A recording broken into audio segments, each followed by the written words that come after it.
Recording studio Dalsinghsarai. जब हम जाइले दुर्गा माई के लगमा तब बघवा डकारे पिया। जब हम जाइले दुर्गा माई के लगमा तब बघवा डकारे पिया।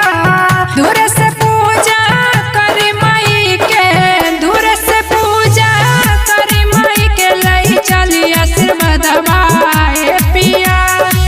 लाल रंग चुंदरी लाल संदूरवा, लाल रंग चुंदरी लाल संदूरवा पिया। लाल महावर लाई देता दुर्गा माई के दर्शन कराई देता।